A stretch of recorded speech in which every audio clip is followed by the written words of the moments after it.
Look at the top public golf courses in Essex County, New Jersey, starting off with the Curve. A Jersey Township private course? Let's take a look. We're here at Millburn Golf Course, a private facility that's open to the public with the Professor. We're gonna walk through this township-run golf course. I've never played a township-owned golf course in my life. It's not open to the public unless you join their cheap membership, but it's township run. Sometimes you live, you learn, and you get lucky. And here at this facility, that's what happened. Walking on in, my expectations were just to get out and play a quick 9, then alone knowing it is a private facility. When you Google it, it clearly seems like it would be a public facility. It has the name of a township in the golf course. But digging in a little bit more, I learned that that was not the case. But walking on in, expectations were high and grateful enough to get the go-ahead from the starter. So can I bring my walking cart and walk it, or should I just bring a little? You actually need to be a member, No, really. but I'm a good guy, so I'm gonna let you out. That's awesome. Sweet. Yeah. Thank you. I Golly. gotta charge you the guest fee. Whatever you gotta do. You go out to where that bench is, the first tee. It's a par 3, 9-hole par 3, but you'll see it's pretty legit. Yeah, this looks nice. Yeah. County run. So you guys It's are. part of. It's part. Although it is not officially a public golf course, it snuck by us, I assumed it was. And for the purpose of this video, go out there and maybe even join, because the price of admission to become a member is almost the price of some of these green fees, moving us into the course right next door if you were to play it. So let's take a look at the historical East Orange Country Club. Being built in 1926, there's a ton of history here and now owned and operated by the government. Now we're going to walk through each one of the holes here, the driving range, and stepping into the clubhouse that had some major changes.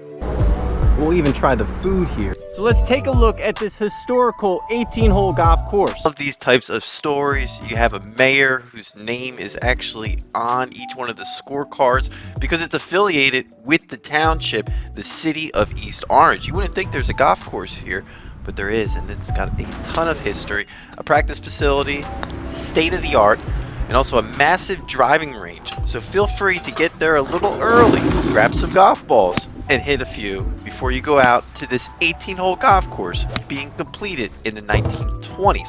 And on the turn, they got some amazing sausage hot dogs. Great situation to be in there. Beautiful golf course, and I look forward to playing it again in the near future. Let's zoom on out and head on over to an old historical course on this list of courses we've played. We're here at Rock Springs Golf Course, the top public course in the state. Well, it's located about 15 minutes outside of Manhattan in West Orange. There you go. Get that on camera. He said you gotta put it right there, huh? That's where you want it. Where'd it go?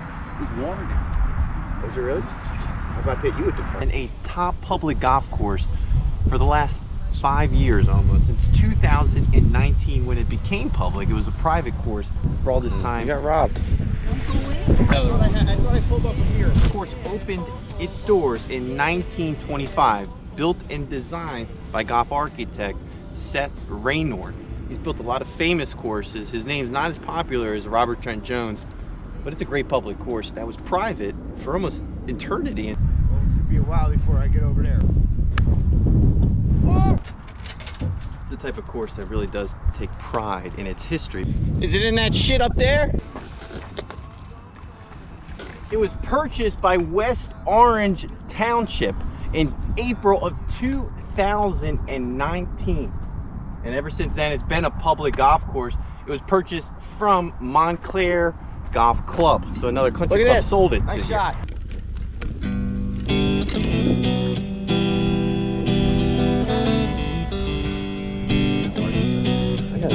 It is now a township course, and we've had this course marked for, golly, about a year now.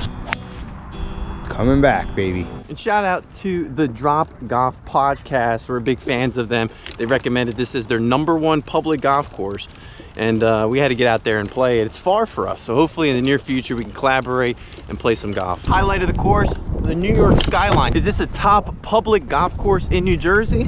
Well, we're gonna take a look here with the Professor. Oh shit. That looked away for a second. And yeah, it's a walking friendly course. When they're built in the 1920s, better than county courses, and as we move into the top three, there's only county courses left. So let's take a look now at our number third course to play in this county. let's take a look at the famous Francis Byrne.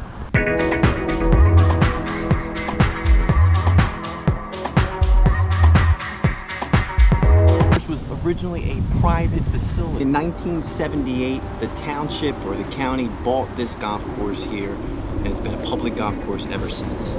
That original golf course was the west course of Essex Country Club, which is right down the street from this facility. Challenging course built in the 20s as a private facility, 36-hole facility, and it was built by famous golf designer Charles Banks. And this was during the golden era of golf, the 20s, the 30s. People were golfing, they were getting excited to go golf. And the course here itself, it was pretty much a mecca with 36 holes to choose from. It was private, but due to financial difficulties at some point, the course now opens its door for public golf. The first hole is named after the St. Andrews first hole, the road course. Golfer Bobby Jones is considered 12, 13, and 14 the hardest holes he's ever played. He's had some updates by Stephen K in 2023. See, with the tee box changing on some of the holes here. The course here was named after a West Orange community leader and town commissioner for 15 years during 1960s, whose father was the Governor Brendan Byrne. They have a driving range. The number one hole has changed in the last year, so it might not be named after the Scotland Links course, St. Andrews, as mentioned earlier in the video, but nonetheless, it's still a great golf course. Stephen K really came in and ripped up a lot of things with this course. You can see right off the bat, the putting green surfaces, the highlight of the course. This is a great course outside of New York City, a must for anyone that plays golf within New York City as well. And since it's a county course, it's extremely there's something special about this list. If you've made it this far, hit that subscribe button as we learn golf and, more importantly, grow together. That's going to move us into our next course, public course in New Jersey. The course was built in 1913 by George Lowe, and it's the oldest public golf course in New Jersey. And the course is putting $5 million into it, actually starting tomorrow, when it will be down for 8 months. So let's take a look here at the famous Weequahic Golf Course. Exciting to finally get over here in Newark and play this historical course that has some value, at least to this channel, because it's going to be closed for 8 months. You get to see the before, and then hopefully we'll get over there and see some of the updates to the greens and the redesign that took place that we're going to talk about in this video. Course comes from the Native American name Head of the Grove. 2016, the Golf Channel considered this a hidden gem. Have a lot of history, being a public course forever. Now, they did make some major updates to the clubhouse. I was grateful enough to play it before those changes. Look forward to even going and playing it again to see some of those updates that are going to take place.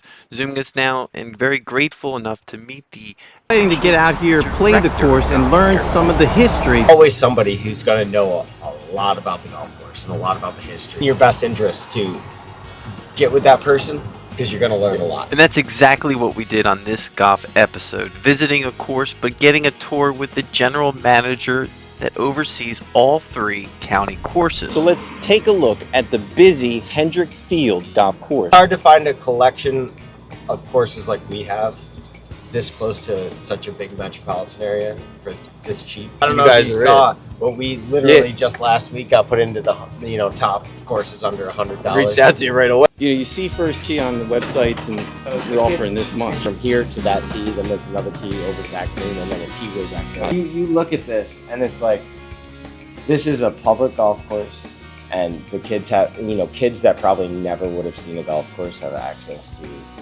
a facility that's in the scheme of, First Tee facilities. This is one of the best in the country. That's a feature called the Principal's Nose Bunker. This Charles Banks design course here with the Parfessor, we're going to take a look. This is all the original layout. Nothing has changed. No, so that is not true, and I can kind of show you.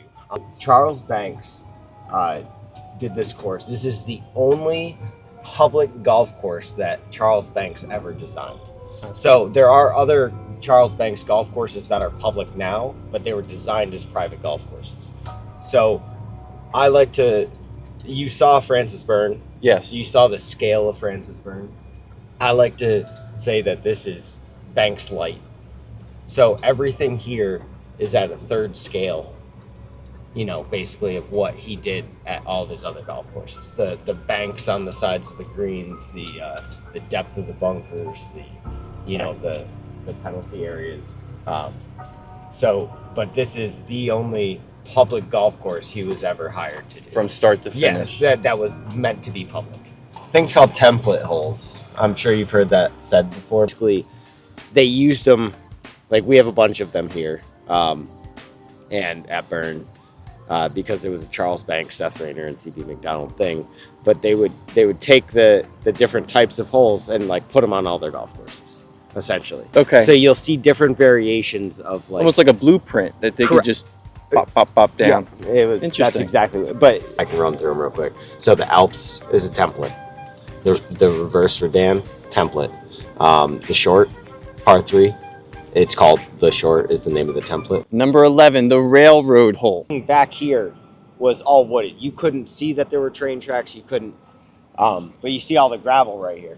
Sort of bike trail, long Yeah. bike trail. It's going to be a huge pedestrian, pathway, Wow, that's and they're using the old train lines to do it. This course offers a lot of really good, like I said, template holes, and there's a reason why we got put on that list. 4 comes back here, it's par 5, and 5 goes back out that way. On this side, we created a first tee facility for underprivileged youth. I'm sure you've heard of the first tee. Yep. So we put in a $2 million facility. It's phenomenal, but in order to do that, we had to take some land from over here, and we actually got some land from the park that was unused. It was a wooded area, and made some holes, which I'll show you on the backside. Cool. So What year did that take place? 20 and 21, and Stephen K did all that.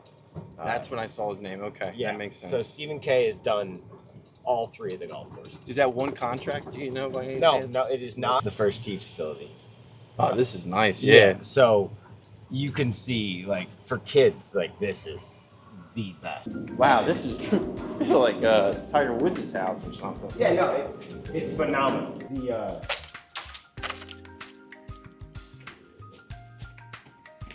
So these all close, launch monitors and everything that we can, and a projector screen, so the kids can practice all winter. Wow, this is really cool, man. And they can even, you can see the hitting mats.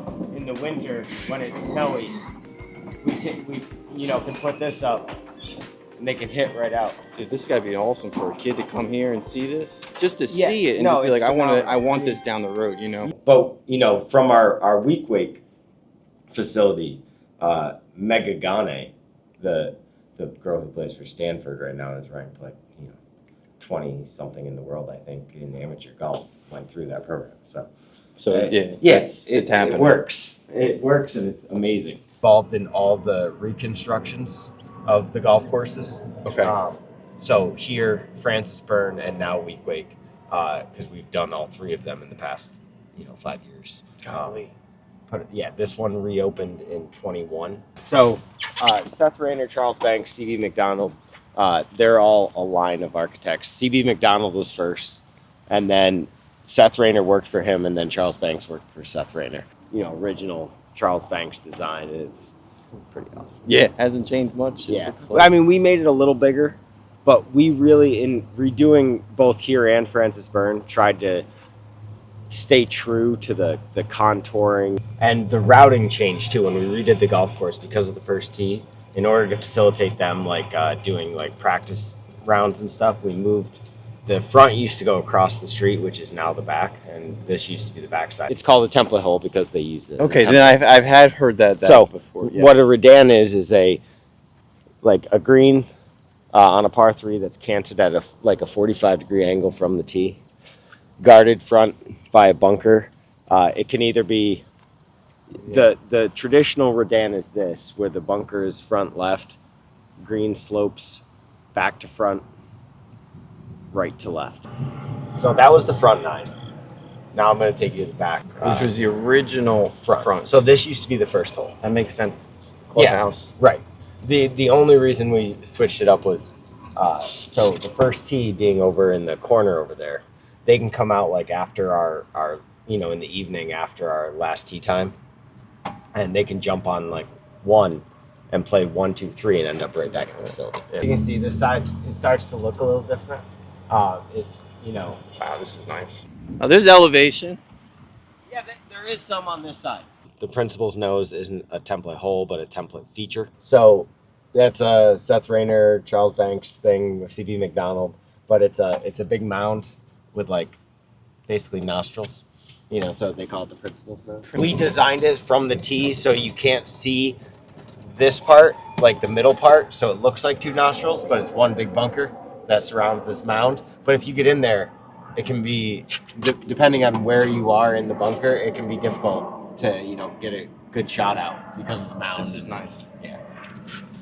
And your bunkers are well maintained. Oh yeah. They're a hazard that you have to maintain every single day, and it's a lot of area and it's a lot of manual labor that you have to put into a hazard.